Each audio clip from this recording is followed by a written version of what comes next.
바알 선지자, 아세라 선지자 850명과 대결을 벌여 이겼습니다. 바알 선지자들은 이른 아침부터 오후 3시까지 열광적으로 불을 짓고 심지어는 자해까지 하며 몸부림을 쳤지만 결국 하늘에서 불을 내리지 못했습니다. 그러나 엘리야는 물을 무려 12통이나 길어다가 제물과 제단에 붓고 제단 주위를 파서 만든 도랑까지 물로 가득 채운 다음에 기도하자 금세 하늘에서 불이 내렸습니다. 물에 흠뻑 젖은 번제물이며 나무와 돌과 흙까지도 다 태우고 심지어는 도랑에 가득 고인 물까지도 다 핥았다고 했습니다. 말렸다고 했습니다. 그랬더니 그 현장을 지켜보고 있던 백성들이 어떻게 반응했다고요? 18장 39절을 보십시오. 모든 백성이 보고 엎드려 말하되 여호와 그는 하나님이시로다. 여호와 그는 하나님이시로다 하며 바알이나 아세라가 아니라 여호와가 참 하나님이심을 고백했다는 겁니다.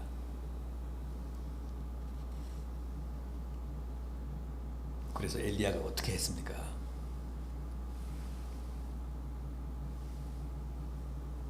아합 왕과 백성들 앞에서 세기의 대결을 벌여 통쾌하게 승리한 그 기세를 몰아서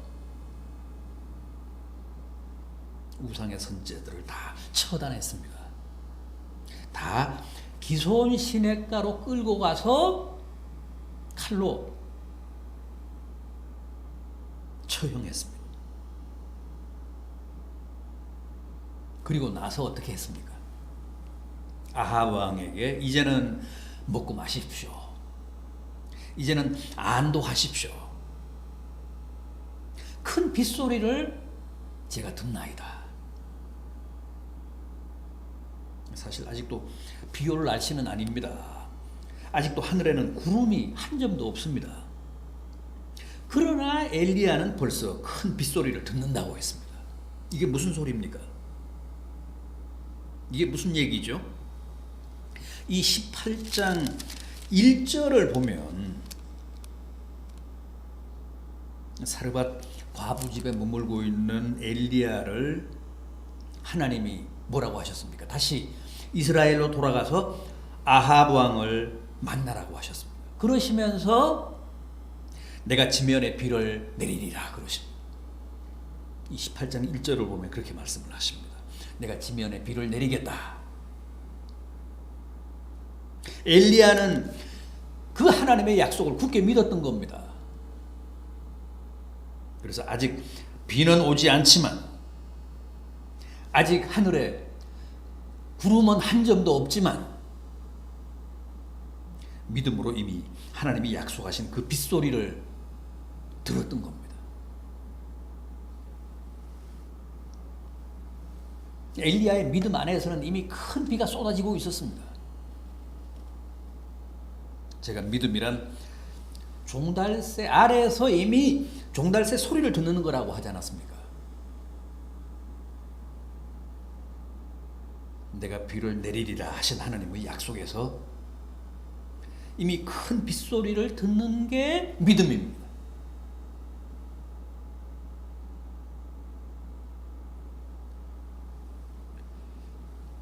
그래서 엘리야가 아합 왕에게 곧 비가 옵니다. 큰 비가 옵니다. 제 귀에는 이미 빗소리가 들립니다. 이제 안도하시고 가셔서 뭘 좀 드십시오. 그리고 엘리야 자신은 어떻게 했습니까? 갈멜산 꼭대기에 올라가서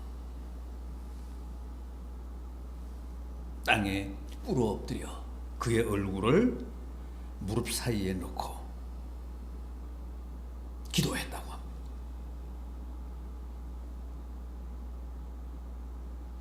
분명 하나님이 내가 비를 내리리라고 약속을 하셨고, 또 엘리야도 이미 큰 빗소리를 들을 만큼 확신에 차 있었음에도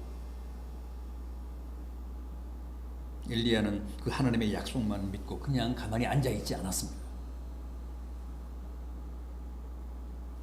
가만히 앉아서 비를 기다리지 않았습니다. 기도했습니다. 이게 중요합니다. 그 기도도 무슨 형식적인 기도가 아니고 요식적인 기도가 아니고 대단히 적극적이었고 투쟁적이었습니다. 땅에 꿇어 엎드린 정도가 아니고 얼굴을 양 무릎 사이에 넣었다고 했습니다. 그만큼 절실하게, 그만큼 간절하게 기도했다는 뜻입니다.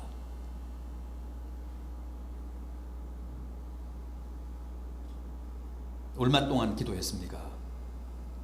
응답이 올 때까지.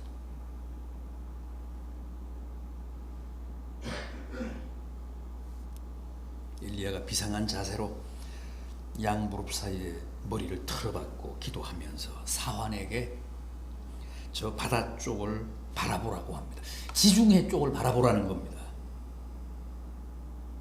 구름이 일어날 때까지 7번이라도 가서 봐라. 7번이라는 말은 완전수잖아요. 응답이 올 때까지를 뜻합니다.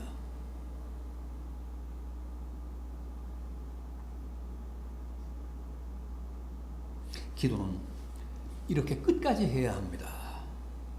아무리 하나님이 약속하신 비라고 해도 비구름이 바다에서 떠오를 때까지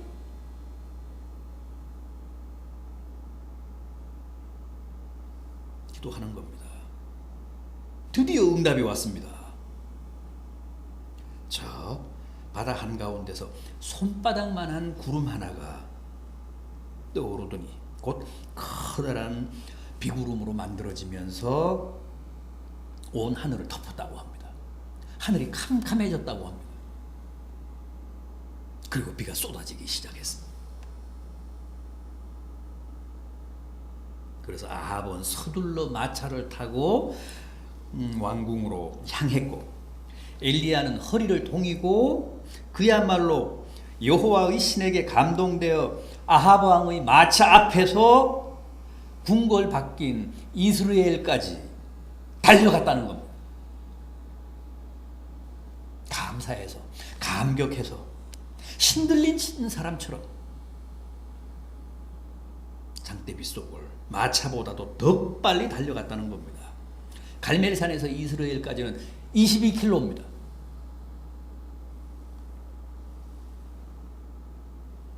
그 먼 거리를 엘리야가 아합 왕의 마차 앞에서 달렸다는 거예요. 제정신이 아니었죠. 완전히 성령에 사로잡혔죠.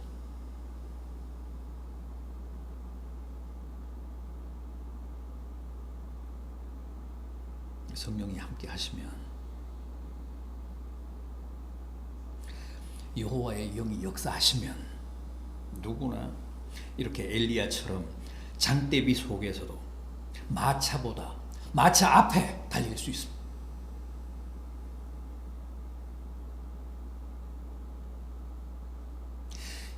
여기까지만 해도 정말 엘리야의 기계가 하늘을 찔렀습니다.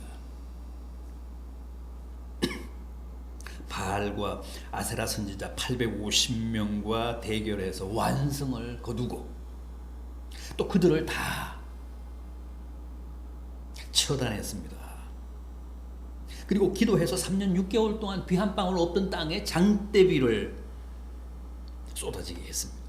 이런 승리가 없고 이런 통쾌한 기도 응답이 없습니다. 그런데 다음 순간에 사태가 완전히 반전됩니다. 왕궁으로 복귀한 아합이 이세벨에게, 왕후에게 이 엘리야의 얘기를 다 합니다. 바알과 아세라 선지자들을 기손 강에서 처단한 사실까지도 보고가 합니다.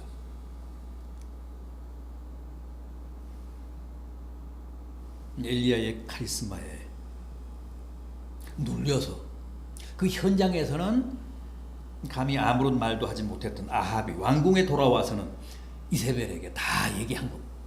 자초지종을 다 보고한 겁니다. 오늘 우리가 함께 본 19장 1절을 보십시오. 아합이 엘리야가 행한 모든 일과 그가 어떻게 모든 선지자를 칼로 죽였는지를 이세벨에게 말하니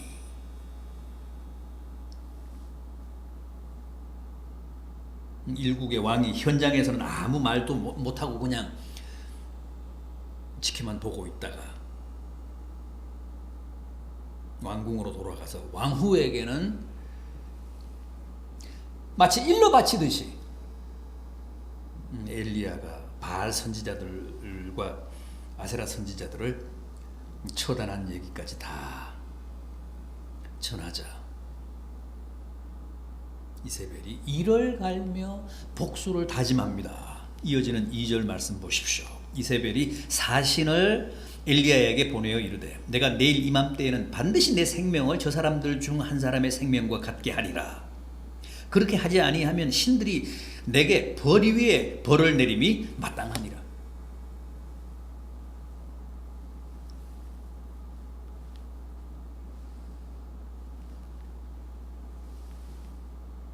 아합이 직접 바알과 아세라 선지자들의 패배를 전했음에도 이세벨은 전혀 하나님을 두려워하지 않습니다.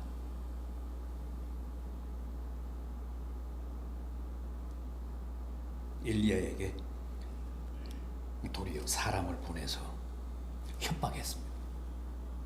공갈했습니다. 내일 이맘때 너를 반드시 죽일 것이라는 거예요. 그러면서 자신이 믿는 신의 이름으로 다짐하고 맹세까지 합니다. 그러자 엘리야의 모습을 보십시오. 그 하늘을 찌를 듯한 기계가 꺾이고 걷잡을 수 없는 두려움에 사로잡혀서 광야로 도망칩니다.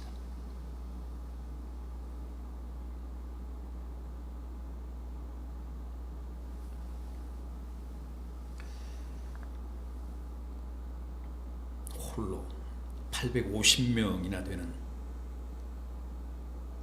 우상의 선지자들과 대결을 벌이고 하늘에서 불을 내리고 기도해서 3년 6개월 동안 오지 않던 비를 내리게 하며 마음껏 과시했던 그 영적인 카리스마가 한순간 꺾이고 내일 이맘때 너를 반드시 죽이겠다는 이세벨의 협박 앞에서 완전히 쫄아가지고 정신없이 도망을 치다가 광야의 한 로뎀 나무 아래 쓰러져서 하나님께 내 생명을 데려가 달라고 기도합니다.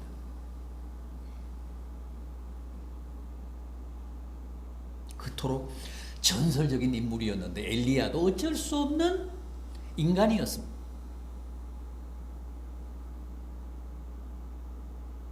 왕후가 죽이겠다고 위협하고 맹세하자 그만 죽음의 공포에 사로잡혀서 도망치다가 이렇게 로뎀 나무 아래 쓰러져 하나님께 죽여달라고 호소하고 있습니다. 그런 엘리야를 하나님이 어떻게 하셨습니까? 천사를 보내셔서 기도하다 지쳐 자고 있는 엘리야를 어루만지며 일어나서 먹으라고 깨우셨습니다.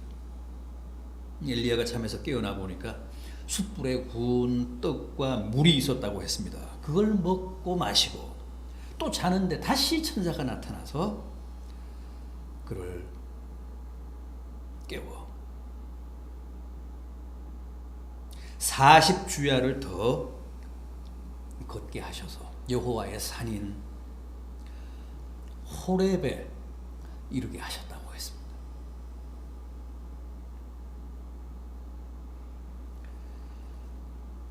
여러분, 하나님은 이렇게 우리가 지쳐 쓰러졌을 때 위로하십니다. 힘을 공급해 주십니다. 먹을 것을 주시고 마실 것을 주시면서 우리를 다시 일으켜 세우시는 분이십니다. 아무리 강한 척해도 용기 100배해서 그 누구도 두려울 게 없는 사람 같아도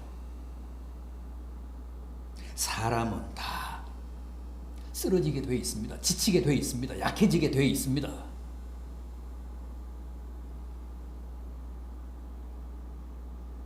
그럴 때 하나님은 우리를 붙드십니다.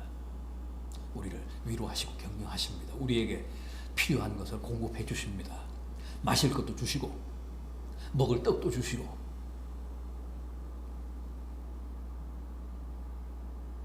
그래도 여전히 피곤해서 쓰러지면 또다시 사자를 보내서 우리를 깨워 일으키십니다. 여기가 아니다. 아직 한참 더 가야 된다. 호렙산까지 가자. 거기가 일단 목적지다. 40주야를 더 걷게 하사 여호와의 산인 호렙에 엘리야를 이루게 하셨다는 거예요. 우리가 마땅히 가야 할 곳으로 그렇게 주님은 우리를 인도하십니다.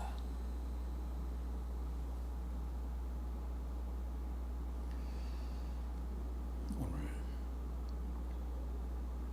이 엘리야의 행보가, 오늘 이 엘리야의 여정에서 우리를 간섭하시고 또 우리에게 필요한 은혜를 베푸시는 하나님의 긍휼과 사랑을 확인하시고 다시 한번 깊이 깨닫는 성도들이 되시기를 진심으로 기원합니다.